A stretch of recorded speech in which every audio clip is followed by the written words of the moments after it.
My name's Harold Mitchell, and back in July 1997, I was 62 years old and mostly done with firefighting. Up near the Cascade foothills in Washington, we had a dry summer that year, the kind where every gust of wind felt like someone lighting a match. They called me back for a wildfire just 3 miles from my cabin, maybe because they were short-handed, or maybe because I didn't have much else keeping me home after my wife passed. I went because I needed the noise, the heat, something to drown out the silence. What I found in those burning woods wasn't what anyone would believe. I heard a cry that didn't belong to any animal I knew, and I followed it into the smoke. I still have the scars on my hands from dragging that creature out. I thought the hardest part would be keeping it alive. I was wrong. It was late July when the fire started, maybe the 23rd or 24th.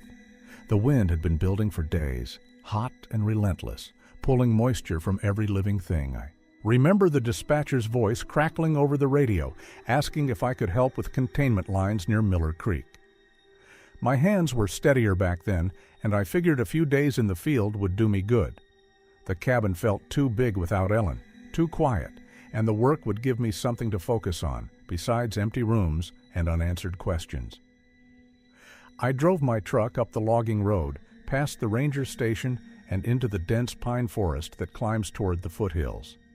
The smoke was already visible, a gray column rising into the blue sky, and I could smell it before I saw the flames. Burnt wood, hot earth, that acrid sting that gets into your lungs and stays there. By the time I reached the staging area, crews were already cutting fire breaks and hosing down vulnerable structures.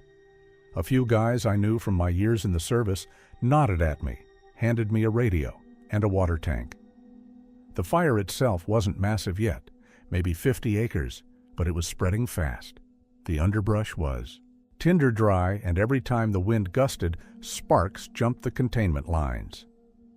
I was assigned to the eastern perimeter, watching for spot fires and dousing anything that flared up. It was hard work, exhausting in the heat, but it felt good to be useful again. I didn't think about Ellen or the empty house, I just focused on the flames. That's when I heard it, a sound that didn't fit. Somewhere beyond the crackling fire and the rush of wind, something was crying out. Not a deer, not a bear, not any animal I'd spent 40 years hearing in these woods.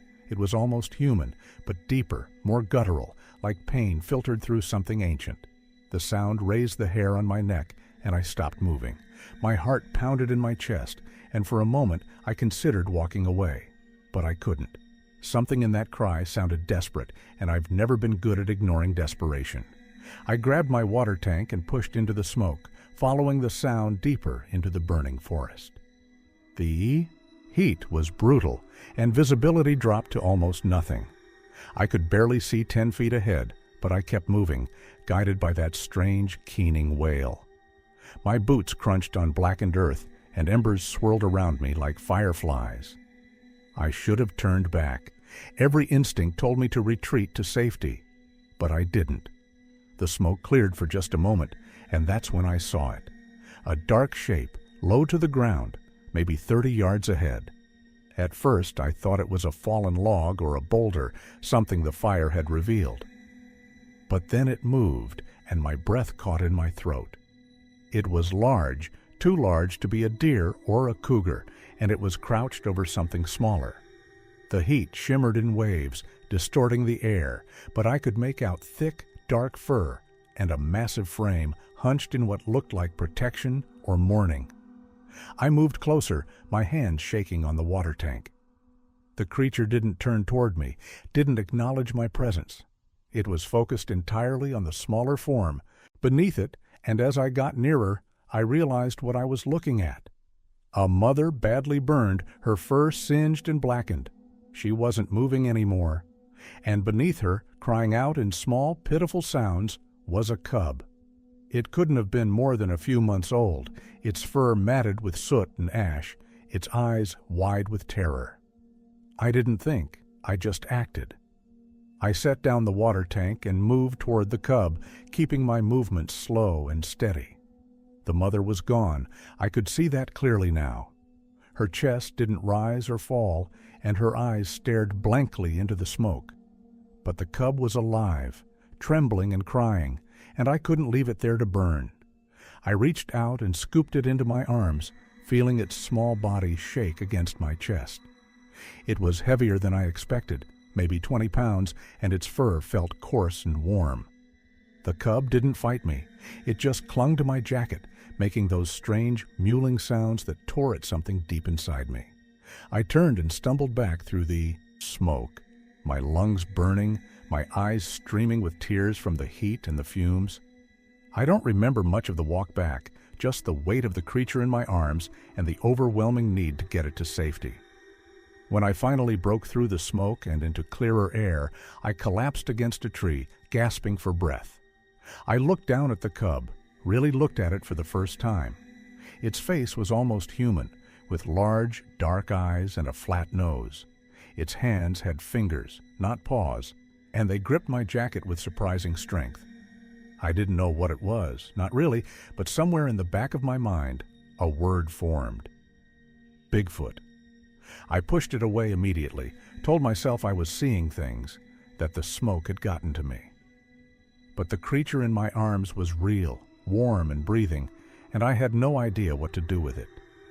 I didn't tell anyone, not the other firefighters, not the ranger who checked on me later that evening, not anyone. I wrapped the cub in my jacket and carried it to my truck when the crews rotated out for the night. It stayed quiet, maybe in shock, and I drove home with it curled up on the passenger seat. My hands gripped the steering wheel so tight my knuckles went white. What was I doing? What was I going to do? At the cabin, I set up a makeshift pen in the old storage shed behind the house. I lined it with blankets, filled a bowl with water, and tried to figure out what to feed it. The cub watched me with those dark, intelligent eyes, and I felt like I was being judged. I brought out some leftover chicken from the fridge, some berries Ellen had frozen last summer, and set them down. The creature sniffed cautiously, then ate slowly, methodically. It seemed to know what it was doing. Over the next few days, I fell into a routine. I'd check on the cub in the morning, bring it food and water, and sit with it for a while before heading back to help with the fire cleanup. The burns on its fur started to heal, and it grew stronger.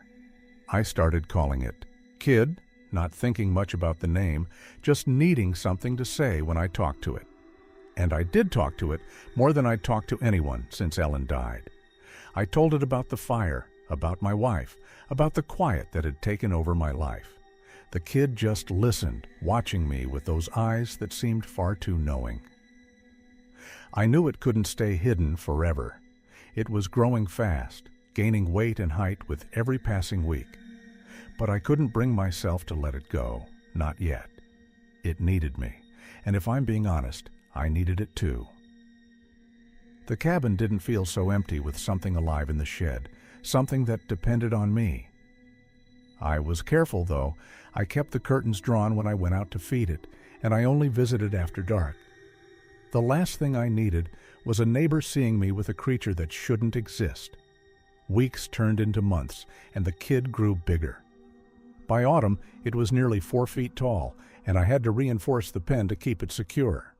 I started to worry about what would happen when it got too big, when it decided it didn't want to stay anymore. But for now, it seemed content, and I was grateful for the company.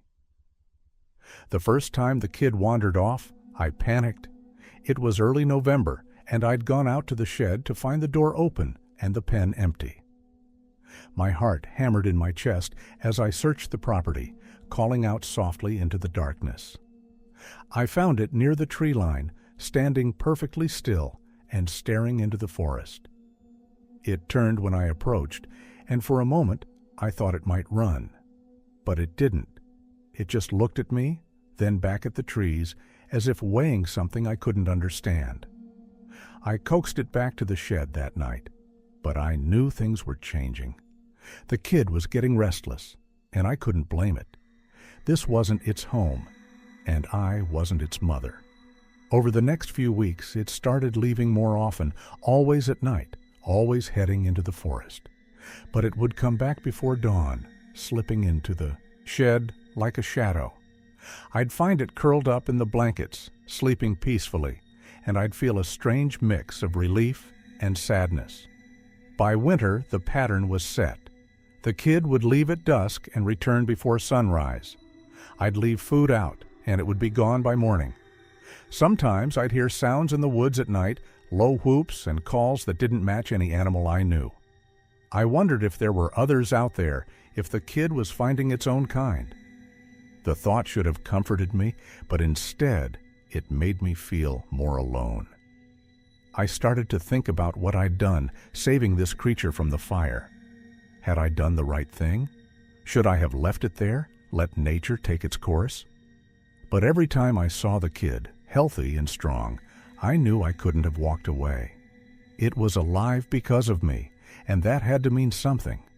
I just wasn't sure what. One night in December, I watched from the porch as the kid disappeared into the forest. The snow was falling lightly, and the air was crisp and cold. I thought about calling out, asking it to stay, but I didn't. Instead, I just stood there, feeling the weight of all the things I couldn't say.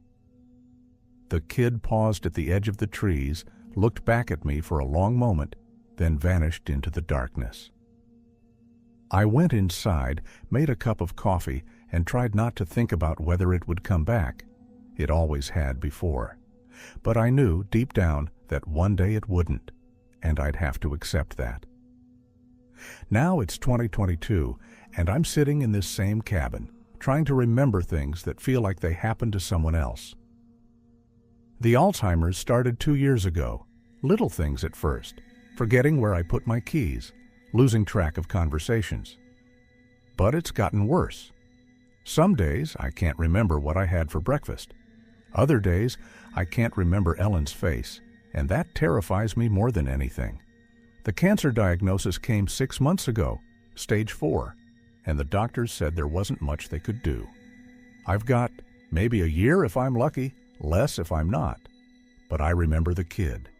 Even when everything else fades, I remember that summer in 1997, the fire, the cub I pulled from the flames. I remember the years it spent coming and going, growing into something massive and powerful. I remember the last time I saw it clearly, back in 2003, when it stood at the edge of my property and looked at me with those same dark eyes before disappearing for good. Or so I thought. Last week, something changed. I was sitting on the porch, watching the sunset, and trying to hold on to the day when I heard it. 3 knocks, distinct and deliberate, coming from somewhere near the shed. My breath caught, and my hands started shaking. I hadn't heard those knocks in almost 20 years, but I recognized them immediately. The kid used to do that, knock 3 times on the shed door when it wanted food or attention. I thought I was imagining it, that my failing mind was playing tricks on me. But then I heard it again. 3 knocks, clear as day. I got up slowly, my legs unsteady, and walked toward the shed. The night was darker than usual, clouds covering the moon, and I could barely see past the glow of the porch light. But I felt something watching me, a presence in the darkness that raised every hair on my body. I stopped at the edge of the light, squinting into the shadows. And that's when I saw it. A figure, massive and still, standing just beyond the tree line. It was too big to be human, too upright to be a bear. And it was looking right at me. My heart pounded so hard I thought it might give out right there. But I wasn't afraid. I was something else. Hopeful, maybe. Confused. I took a step forward, and the figure shifted, as if acknowledging my movement. I wanted to call out, to say something, but my voice wouldn't work. We just stood there, separated by darkness and time, and I felt tears streaming down my face. I didn't know if they were from fear or joy or relief, maybe all 3. After what felt like an eternity, the figure turned and melted back into the forest. The darkness swallowed it whole, and I was left standing there alone, shaking and gasping for air. I went back inside, locked the door, and sat in my chair until dawn, wondering if I'd really seen it or if my mind had finally broken. But deep down, I knew. The kid had come back. The next morning, I found something on the porch, a bundle of pine branches and moss carefully arranged and left right in front of the door. I picked it up with trembling hands, turning it over, trying to understand what it meant. It wasn't random. The branches were woven together deliberately, almost like a basket, and the moss was fresh and green. This was a gift left by something that remembered me. I sat down on the porch steps, holding the bundle in my lap, and let myself cry. I hadn't cried in years, not since Ellen died, but the tears came now, and I couldn't stop them. The kid remembered me. After all this time, after 2 decades of silence, it had come back, and it had brought me a gift. I didn't know what to do with that information. Part of me wanted to run into the forest, find it, talk to it. But I knew that was foolish. I could barely walk to the mailbox anymore, let alone hike through the woods. Over the next few nights, the knocks continued. 3 knocks, always after dark, always from different locations around the property. Sometimes near the shed, sometimes by the tree line, once right outside my bedroom window. Each time, I'd get up and look, and each time, I'd see nothing but darkness. But I knew it was there. I could feel it watching, waiting for something I couldn't give. I started leaving food out again, like I used to. Apples, bread, leftover chicken. In the morning, it would be gone, and there'd be another gift. A smooth stone, a handful of wildflowers, once a deer antler that looked like it had been polished. I kept them all, lining them up on the kitchen windowsill like treasures. They were proof that I wasn't crazy, that this was really happening. The neighbors started to notice. Mrs. Henderson from down the road stopped by one afternoon, asking if I'd seen anything strange in the woods. She said her dog had been barking at night, acting spooked, and she'd heard stories about bears coming down from the mountains. I told her I hadn't seen anything, which was technically true. I hadn't seen it clearly, not yet. But I could feel her suspicion, the way she looked at me like I was hiding something. Which I was. I thought about telling her, about explaining everything. But what would I say? That I'd saved a Bigfoot cub 25 years ago, and now it was back, leaving me gifts knocking on my walls? She'd think I was senile, that the Alzheimer's had taken over completely. Maybe she'd be right. Maybe I was losing my mind. But the gifts on my windowsill said otherwise. They were real, solid, tangible, and they meant something. I just wished I knew what. One night, about 2 weeks after the first knocks, I decided to wait up. I made a pot of coffee, wrapped myself in a blanket, and sat on the porch with the light off. The darkness pressed in around me, thick and alive, and I listened to the sounds of the forest. Owls hooting, branches creaking in the wind, the distant rustle of small animals moving through the underbrush. And then, around midnight, I heard it. Footsteps, heavy and deliberate, moving through the trees toward my cabin. My heart raced, but I forced myself to stay still. The footsteps got closer, and I could hear breathing now, deep and slow, like a sleeping giant. Then, out of the darkness, it emerged. The kid, except it wasn't a kid anymore.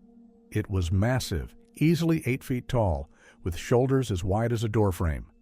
Its fur was dark brown, almost black in the moonlight, and it moved with a grace that seemed impossible for something so large. It stopped at the edge of the porch, maybe 10 feet away from where I sat. We looked at each other, and I saw recognition in its eyes.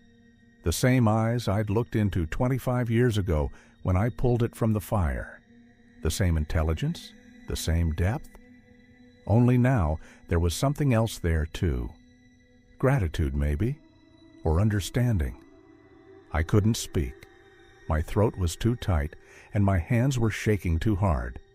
But I nodded, just a small dip of my head, and the creature nodded back. We stayed like that for what felt like hours, but was probably only minutes. The creature didn't come any closer, and I didn't move from my chair. There was nothing to say, no way to bridge the gap between us with words.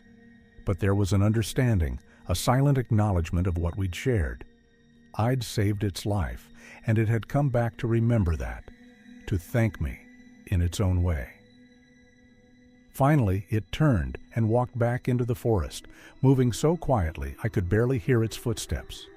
I sat there until dawn, shaking and crying and feeling more alive than I had in years. When the sun came up, I went inside and wrote down everything I could remember. Not because I thought anyone would believe me, but because I needed to have it recorded somewhere. Proof that this had happened, that I hadn't imagined it all.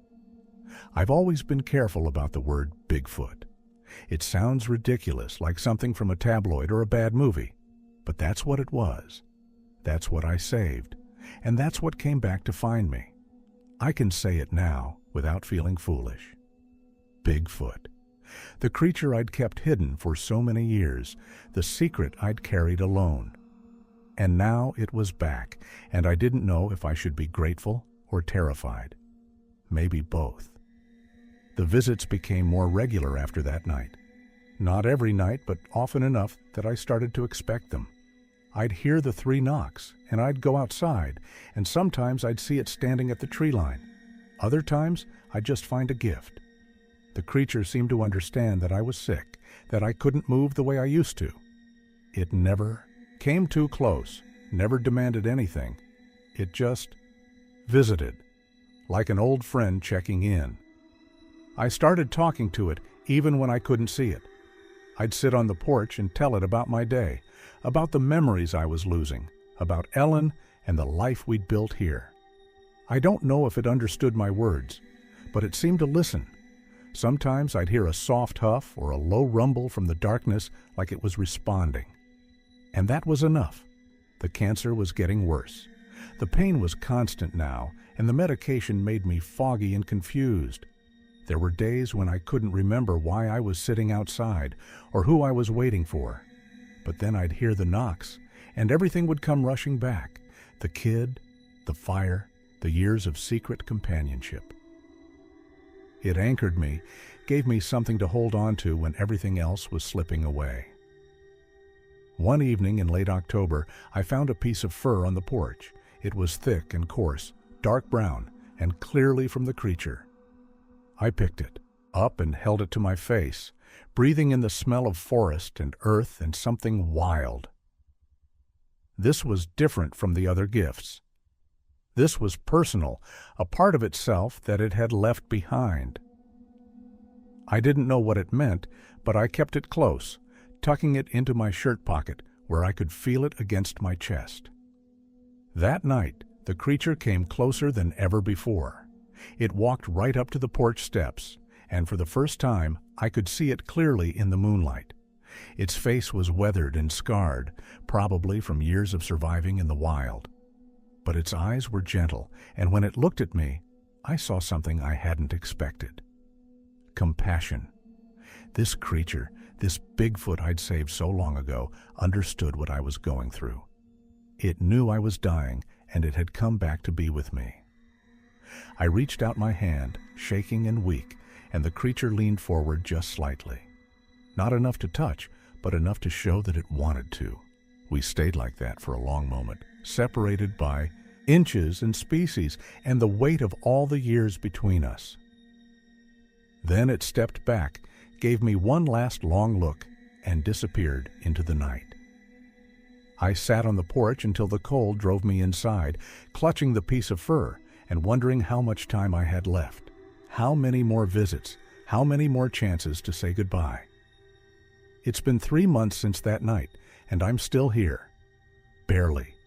The doctors are amazed I've lasted this long, but I think I know why. The kid keeps coming back, and I can't leave until I understand what it wants. Or maybe I just don't want to leave while it's still here. Either way, I'm holding on, day by day, visit by visit. Last week, something changed. The creature brought another gift, but this time it wasn't branches or stones or fur. It was a small wooden carving, roughly made but clearly intentional. It looked like a person, with simple features and outstretched arms. I turned it over in my hands, marveling at the detail. The creature had made this, had spent time crafting something specifically for me. The thought made my chest ache with emotions I couldn't name. I put the carving on the table next to my chair, where I could see it every day. It became a talisman, a reminder that what I'd done mattered. That saving that cub all those years ago had meant something to this creature, enough that it remembered, enough that it came back. I've spent my whole life wondering if I made a difference, if anything I did mattered in the grand scheme of things. And now I had my answer. I'd saved a life, and that life had grown into something remarkable, something that could make art, could express gratitude, could bridge the impossible gap between our species. The knocks continued, but they changed in tone. They became softer, more gentle, almost like a lullaby. I'd hear them late at night when I couldn't sleep, when the pain was too much and the memories were too distant. And somehow they'd calm me. I'd drift off to the rhythm of those three soft knocks, and I'd dream of the forest, of running through the trees with something powerful and wild beside me. In those dreams, I wasn't sick, I wasn't old. I was just a man who'd done something good, something pure, and been remembered for it. The neighbors have stopped asking questions. Mrs. Henderson came by once more, brought me a casserole and some worried looks, but she didn't mention the noises anymore. Maybe she'd heard the stories by now, the old legends about Bigfoot in these mountains. Maybe she thought I was attracting attention from something dangerous. Or maybe she just thought I was crazy, a dying old man imagining things in his final days. I didn't care anymore. Let them think what they wanted. I knew the truth. I'd lived it, felt it, saved it with my own hands.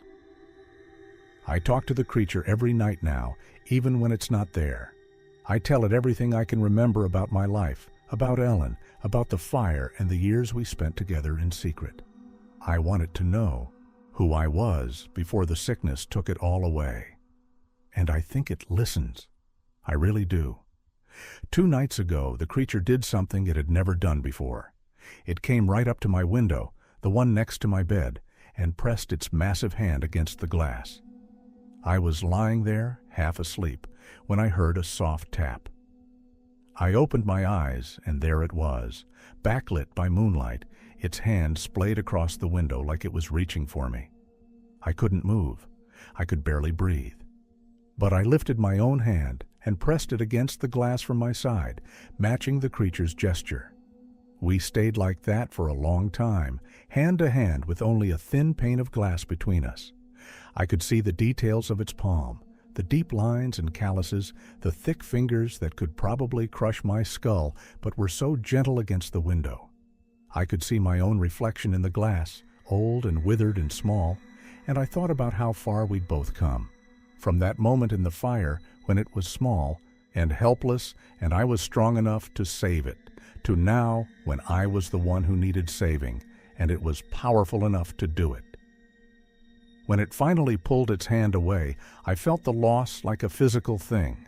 The window seemed emptier without its presence, colder. I watched as it stepped back into the shadows, and I knew, with a certainty that chilled me to my bones, that this was goodbye. Not the final goodbye, but close. The creature was preparing me, preparing itself for what was coming, and I was grateful for that. I didn't want to go alone, but I also didn't want to burden this magnificent being with my death. It had already given me so much. I got out of bed, despite the pain, and went to the window. I opened it and called out into the night, not caring who heard me or what they thought. "Thank you," I said, my voice cracking and weak. "Thank you for remembering me. Thank you for coming back." I don't know if it heard me. I don't know if it understood, but I needed to say it. Needed to put those words out into the universe before it was too late. The next morning, I found one more gift on the porch. A wreath made of pine boughs and woven grass, carefully arranged in a perfect circle. I brought it inside and hung it on the wall where I could see it from my chair. It felt like a blessing, like the creature's way of saying that everything would be okay. That death wasn't the end, just a transition. And maybe, in some way I couldn't understand, we'd meet again. Not in this life, but somewhere beyond it, where the lines between human and animal and spirit blurred into something beautiful and unknowable. I've stopped fighting the cancer. I've stopped fighting the Alzheimer's. I'm just letting it come, whatever it is, knowing that I've been witnessed, that my life, this strange, impossible life I've lived, mattered to someone, to something, to the Bigfoot I saved and who saved me in return. This morning started like any other, with pain and confusion and the slow, difficult process of remembering who I am. But when I opened my eyes, I saw something on my nightstand that hadn't been there before. A single feather, long and brown, placed carefully next to the water glass. I picked it up with shaking hands, turning it over in the early light, and I knew. The creature had been inside. It had come into my room while I slept, close enough to touch me, and left this final gift. I should have been afraid. Any reasonable person would have been terrified by the thought of something so large and powerful entering their home uninvited. But I wasn't afraid. I was honored. The creature trusted me enough to get that close, to breach the final barrier between us. And it had done so gently, respectfully, leaving only a feather to mark its presence. I held the feather to my chest and cried, not from sadness but from overwhelming gratitude. I'd been chosen in some cosmic way I'd never understand to be part of this creature's story, and it had chosen to be part of mine. I don't have much time left. I can feel it in my bones, in the way my body is shutting down piece by piece. The doctors say days, maybe a week if I'm lucky, but I'm not afraid anymore. The creature has shown me that there's something beyond the veil, something wild and beautiful that exists outside our human understanding. I've touched it, literally and metaphorically, and I'm changed by it. I won't go into death as a frightened old man clinging to life. I'll go as someone who was part of something bigger, something that will continue long after I'm gone. The gifts are all around me now, covering every surface of the cabin. Stones and feathers, carvings and woven branches, the piece of fur still in my pocket. They're a testament to our connection, to the impossible friendship that grew from a moment of compassion in a burning forest. I look at them and I see my life's true work, not the fires I fought or the people I saved in my official capacity, but this one, creature, this one life that I pulled from the flames and nurtured in secret. Everything else fades, but this remains. Last night I heard the knocks one more time. 3 soft taps against the window, gentle and final. I didn't get up. I didn't go to look. I just closed my eyes and listened, letting the sound wash over me like a benediction. "I know," I whispered into the darkness. "I know you're there. And I'm grateful, so grateful." The knocking stopped, and I felt a presence settle over the cabin like a warm blanket. The creature was standing guard, watching over me as I'd once watched over it. The circle was complete. We'd saved each other in the ways that mattered most, and now it was time to let go. I'm writing this on what I think might be my last good day. The pain is manageable, and my mind is mostly clear. Tomorrow, who knows? But today I want to leave something behind, some record of what happened here. Not for fame or proof or to convince anyone of anything, just for myself. To say that I lived this, I experienced it, and it was real. The Bigfoot I saved is out there somewhere, in the forests I've loved my whole life. It's alive and strong, a testament to one moment of compassion in a fire 25 years ago. I don't regret keeping it secret all these years. Some things aren't meant to be shared with the world. Some things are too precious, too sacred to be turned into spectacle. This creature trusted me, and I honored that trust by protecting it, by letting it live its life free from human interference. It's 3 a.m, and I just heard the knocks again. 3 soft taps, barely audible over the wind. I'm sitting in my chair, wrapped in blankets, watching the darkness beyond the window. I can't see anything, but I know it's there. keeping vigil with me through these final hours. The cabin feels full, crowded with memories and presences, both real and remembered. Ellen is here somehow, and the kid, and all the years that led to this moment. I'm not afraid. I'm ready.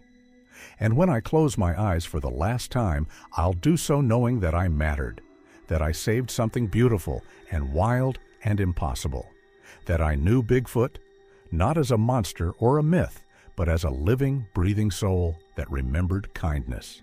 That's enough. That's everything.